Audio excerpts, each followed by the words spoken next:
Hi everyone, Kathy Hazel Adams here. Thank you for joining me today. I feel like it's really important to be talking with you right now, today, March 12th, 2025, because we are entering into a huge energetic portal in which the human consciousness is splitting and rising up into the higher vibrational version, a higher vibrational dimension of human consciousness. We are in the midst right now of the split, and from now till the end of March is this unbelievably powerful portal for this ascension upward. So I want to talk with you about that, touch on some of the astrological and astronomical reflections in the heavens of this consciousness shift and the openings that we all have, and talk with you about the unity, love, cooperation-based version of human consciousness that we're moving into, the heaven on earth state. I will share some of the ways you could be seeing this shift and the abrupt changes in situations, events that could arise, changes in dynamics, revelations that could come up, again, both personally and very much on the world stage here between now and the end of March. And specifically, I will give you some clarification about the 3 days of darkness. So right now and through the end of March, we are in the middle of a huge energetic portal, and the energetic shifts are being reflected in the heavens. The consciousness shifts that we are experiencing are being reflected and supported. There's a synchronicity in the heavens. So first of all, in the big picture, we are now at the end of what is known as the Kali Yuga. March 21st specifically is to end the Kali Yuga. Yugas are world eras, and this is in the Hindu Indian tradition, and they're quite long. The Kali, and there are 4 of them. There are 4 in a cycle. The last of the 4 is the Kali Yuga, and it is the shortest, and it is known as the Dark Ages. It is the time of sin, separation, fear, division, competition, negativity, destroying and being in adversarialness with others. That's the Kali Yuga, the darkness. We've been in the Kali Yuga for about 5,000 years, since about 3000 BC. So March 21st is supposed to be the end of the Kali Yuga, where we flip into a new world era of thousands of years, going into the light and the positivity. Alongside that, and synchronistically, the Mayan calendars, which was actually created or co-created by and with the Pleiadians, is evidently not so much about time, but energy. And the Mayan calendar ended with 2012, as Cryon, who is the extraterrestrial channeled by Lee Carroll, has said that 2012 was the end. It's when the switch was flipped. The game is over. The game we entered into of the negativity, the destruction, the lack, the being vulnerable to harm, the fear. The switch was flipped, and we're out of that game now. We're out of that paradigm. So the end of the Mayan calendar was the end of that paradigm. So there's a real close synchronicity here time-wise, that 2 completely separate traditions have this time in human history as being the end of the destructive, negative, fear, separation-based paradigm and into the love, cooperation, unity-based paradigm. So March 21st is set to be the end of the Kali Yuga. So that's pretty huge. There are also quite a few astrological and astronomical reflections of this shift in energies in the human consciousness. So I'll touch on a few of those, and I will also put links in the description below and on what used to be the community page. Now it's the post page. I'll put links to videos that you can click on to sort of educate yourself around some of the topics that I'm bringing up today. So first of all, we did just experience a solar flare. We're experiencing it as I speak to you. It happened a couple days ago, but it takes time for the ions and the photons to actually, the wave to hit the Earth. And so it passed by, there's an actual satellite probe that was right in line with Earth and the sun. It was right in the middle. It passed that a couple of days ago. So literally the ions and the photons from that flare are coming into us right now, into our bodies, into the Earth, into the magnetosphere. These events always download lots of information that are held in the photon packets. It shifts and changes consciousness. You may have noticed yourself and others being in a different mood, kind of maybe, agitated up a little bit, maybe a little bit more testy than you might normally be. There's more seismic activity around these events. So we have the solar flare hitting us right now as I speak to you, March 12th. And going on, when there is a solar flare, there can be something called a Cazimis, which is, I'm not an expert on this, but a Cazimis is when a planet is conjunct the sun. And so it has to do with when the ions and the photons from the solar flare pass through, they hit these certain planets, and that's called a Cazimis. And it's a very powerful energetic event because the effects of the solar flare activate that planet. There are 4 Cazimis going on between now and the end of March. The first Cazimis is today, March 12th, when the effects of the solar flare hit Saturn. Well, Saturn is the planet of boundary, structure, hierarchy, power structures, leaders, financial markets, those kinds of structures. The energy of the solar flare is hitting Saturn and activating that. So you're going to see changes, or we could see changes in our leadership, our power structures, our financial systems, the markets, etc. On March 20th, Neptune is in the Cazimis, and that is, Neptune is all about the unity, intuition, everything flowing into everything else. On March 23rd, Venus is in a Cazimis, and Venus is partnership. It's love, but it's partnership, cooperation, harmony. So that will be activated. And then on March 24th, Mercury is in the Cazimis, and Mercury is the exchange of information. Remember the god Mercury took information from the heavens and down into the underworld and back and forth. It's very movable, mercurial. It carries information. So that is going to be activated March 24th. We're right now having a full moon in Virgo. Full moons are shining light. What was hidden in the dark night is almost in broad daylight with the light of the moon shedding light on what was hidden. A full moon in Virgo is going to have everything to do with clarity, stripping away anything that would obscure the salient, clear truth. Virgo is about purification, getting rid of everything that is extra and doesn't belong. In addition, we're going to have a total lunar eclipse on March 14th. Actually, 11:30 p.m. on March 13th for the West Coast, 1:30 a.m. on the 14th for the East Coast. So right over the crossing from March 13th to the 14th is this total lunar eclipse. So we are just in the midst of an amazing time of energetic shift, upgrade, things as they've been being broken up, revealed, and new informations and new ways of being coming into play.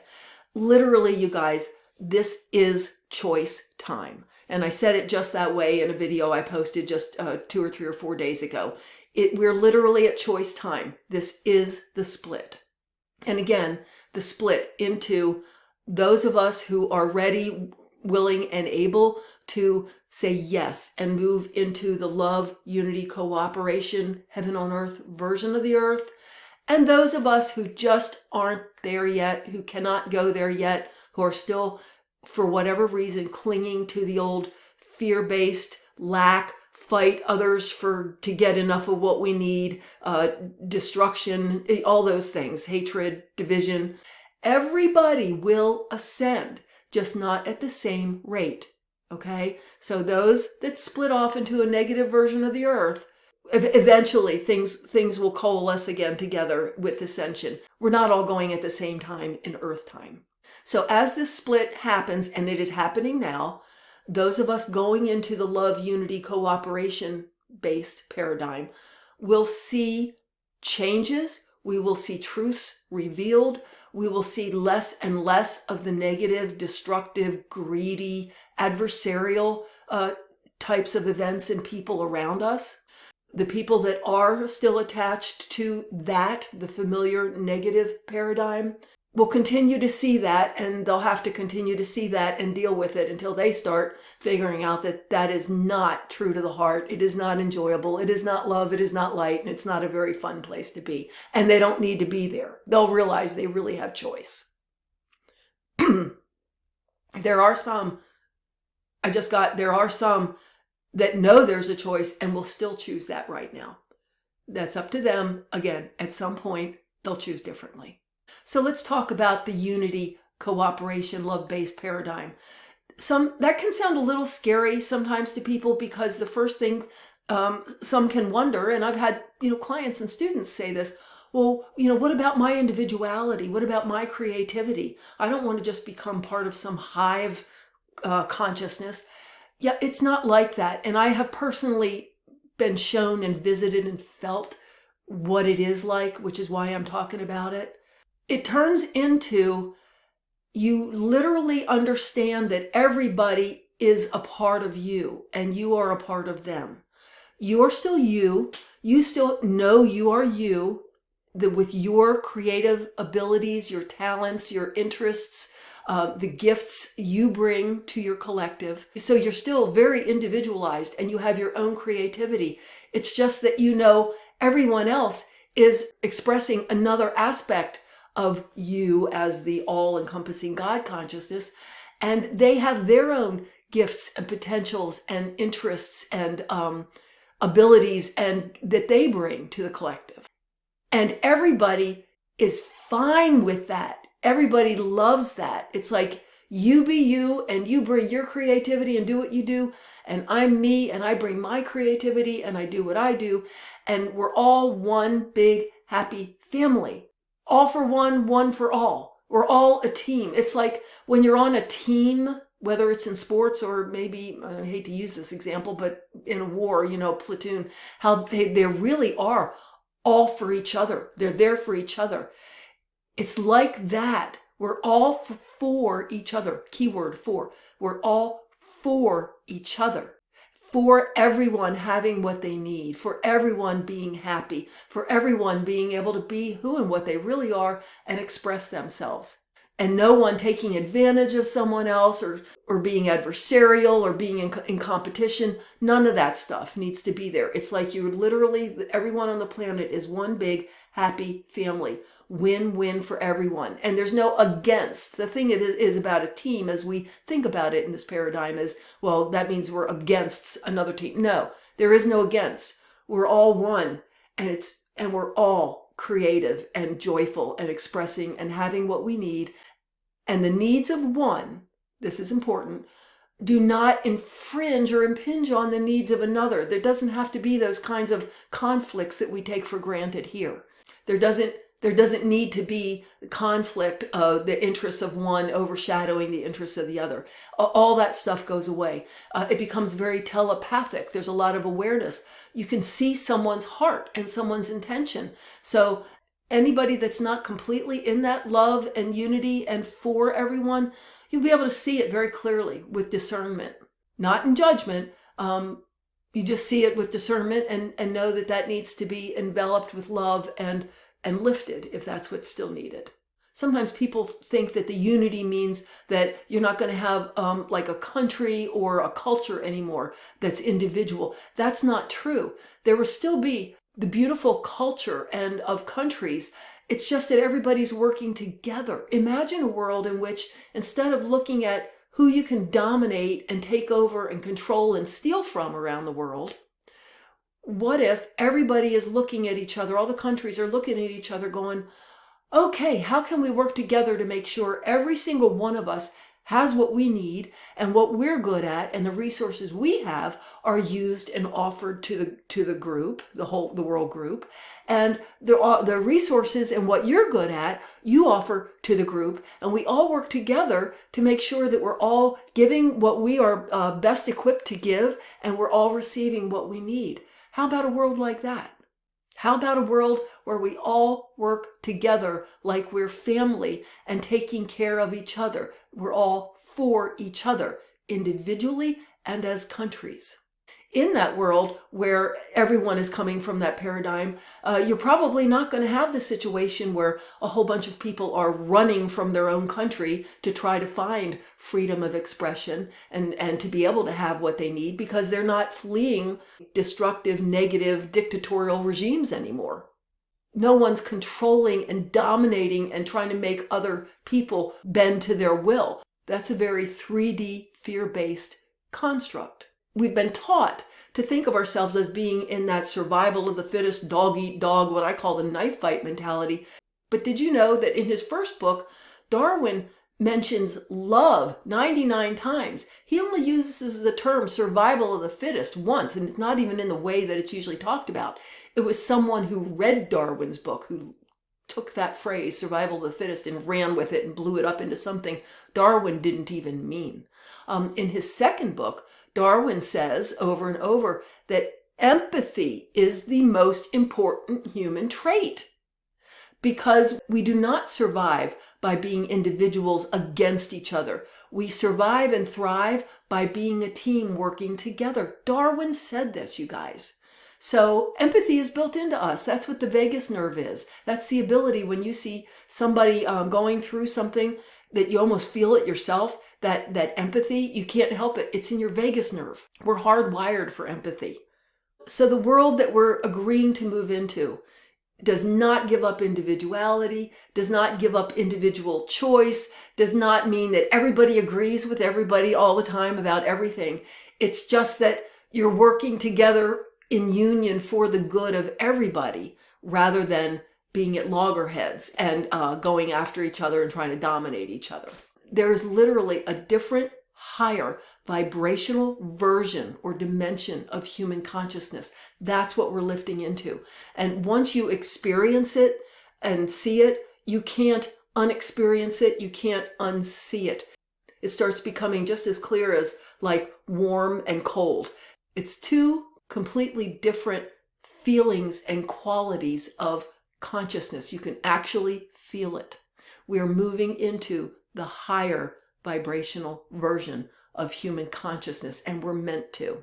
So it's really okay to say yes to that, and ask your higher self, ask the higher dimensional beings for downloads of awareness and understanding, so that you can understand what that means and feel what that is going to feel like, so that you don't need to be nervous or anxious about it.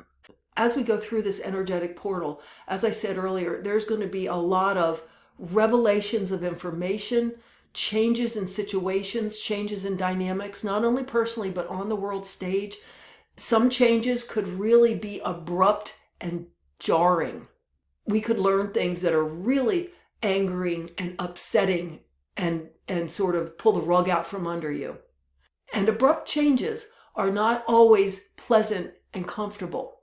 So it's important through this to know that you can simultaneously experience an abrupt change and even have it be painful or unpleasant and uncomfortable, and really know that it is really a good thing. It is a blessing. If something happens in your personal life, or things happen in the outside world, in the markets, in the government, revelations about a political figure, whatever it is that is jarring and upsetting, go first to the feeling of what a blessing it is, and you know it is such a blessing, and it's okay if it is sad, unpleasant, uncomfortable, and jarring.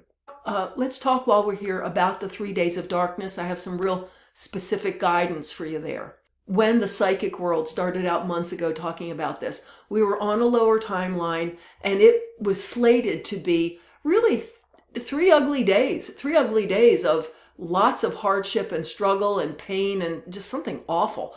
It's not that at all anymore. And I've said to you all in videos I've posted in the past, The 3 days of darkness doesn't have to happen at all, because we all choose a reality we participate in.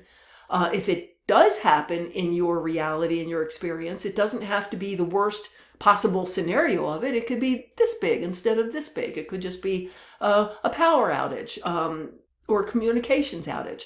And I've been saying it really could be just a power and communications outage, either patchy around the globe or a widespread one, but nothing horrible. So I just learned from a GFL station video from the Pleiadians that there actually is a very strong probability that we'll have a 3 days of darkness. It's not a done deal. They said if, but there's a real strong probability of it. And golly, what did they say? That it's going to have to do with power outages, maybe, communications outages, definitely. And they say that it's actually a planned downing of the communication system to just sort of turn off all the chatter, turn off all the circuits so that we can clear of all of that.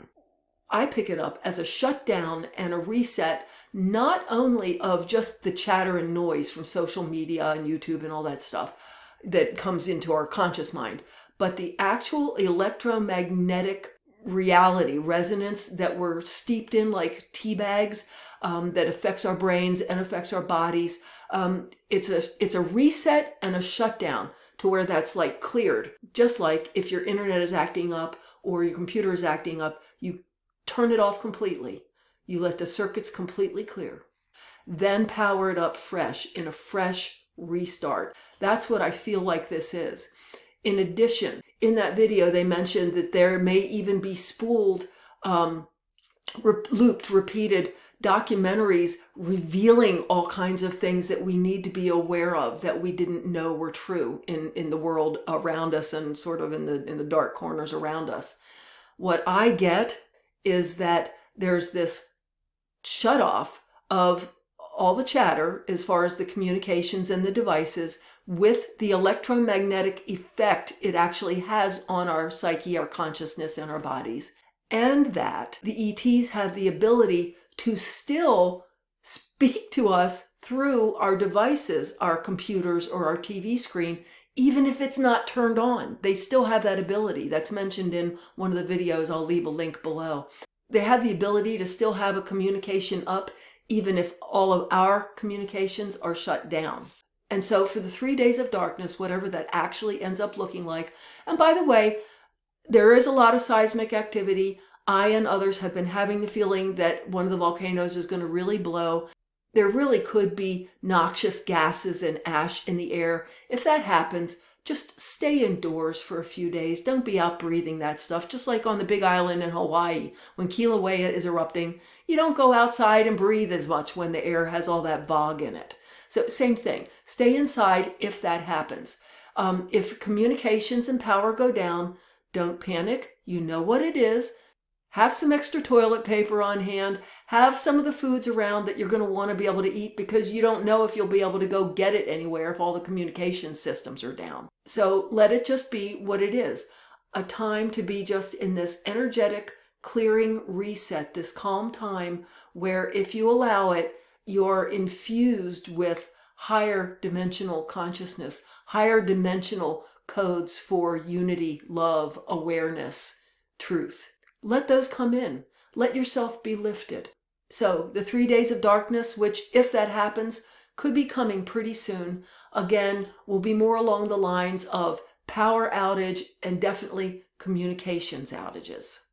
It will be a time of clearing the energetic space, literally, the electromagnetic energetic space, to where we're in just this, we're not asleep, we're not in a coma, but we're just in this energetic reset.